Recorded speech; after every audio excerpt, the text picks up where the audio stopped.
Hi everyone. Today we're going to continue our unit on measurement in 3 dimensions with a look at pyramids.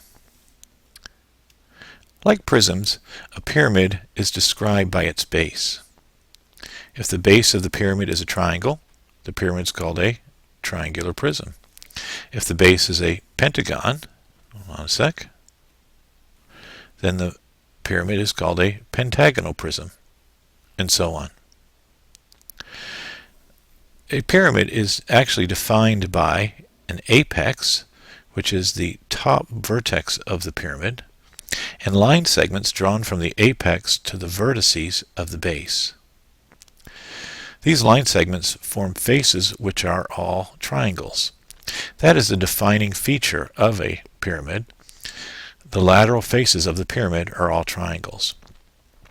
These faces meet to form edges. These edges meet to form vertices. 2 other critical measurements of a pyramid. The altitude of the pyramid is the segment, the length of the segment drawn from the apex perpendicular to the base of the pyramid, and the slant height. Since the sides, the lateral faces, are all triangles, the altitude of each triangle is going to be called the slant height of the pyramid.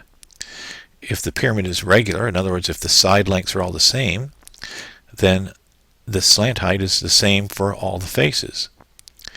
As we'll see with surface area, if the base is not regular, then these slant heights can differ. As we did with prisms, we can also look for a relationship between the number of sides of the base, which we'll call n, the number of edges in the pyramid, the number of faces in the pyramid, and the number of vertices in the pyramid.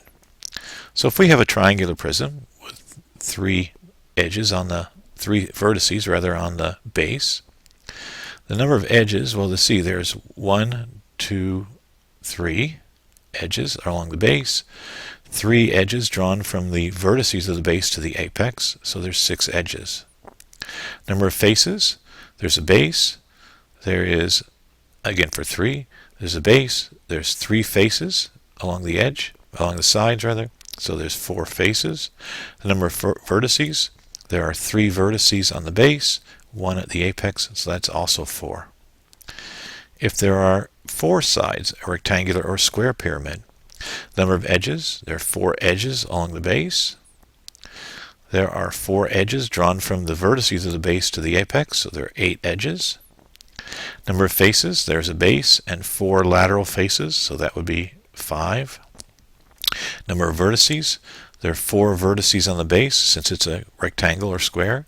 The apex, so that also makes 5.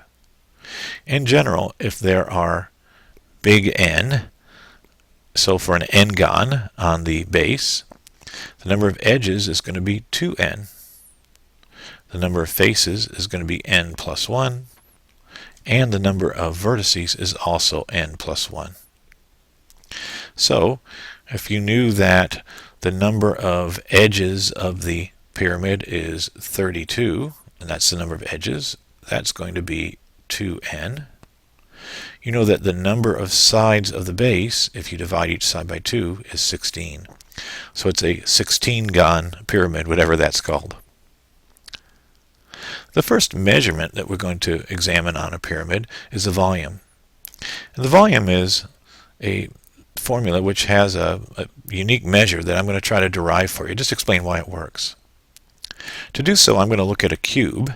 And this cube, what I've done is I've drawn segments from the vertex of each cube to the center. So I've created 6 congruent pyramids within this cube. The volume of the cube, since the cube is a rectangular prism, is going to be the area of the base, which would be 2x times 2x, times the height, which is also 2x. 2x times 2x times 2x is 8x cubed. Now, the volume of this pyramid, well, there are 6 congruent pyramids drawn within this cube. So the volume of that little pyramid is going to be 1/6 of the volume of the cube. So that's going to be equal to 1/6 times the volume of the cube, which we said was 8x cubed. So that equals 8/6, which is 4/3 x cubed. Now, let's examine the area or the volume of the pyramid itself. The volume of the pyramid has a base of a square, which is 2x times 2x. So the base of our pyramid is 2x times 2x, which equals 4x squared. The altitude, or the height of this pyramid, well, it's half the height of the cube, so the height of this pyramid is going to be 1/2 of the height of the cube, which is 2x, which equals x. If I multiply base times height, there you go. If I multiply base times height equals 4x squared times x, which equals 4x cubed. But we already know the volume of this pyramid. The volume of the pyramid is 4/3 x cubed. And that gives us the volume formula for a pyramid. We know it's 4/3 x cubed. Well, base times height is just 4x cubed. So the volume of the pyramid is 1/3 times the area of the base times the height. And that 1/3, not 1/2, 1/3, there you go. 1/3 times the area of the base times the height gives us the volume of a pyramid.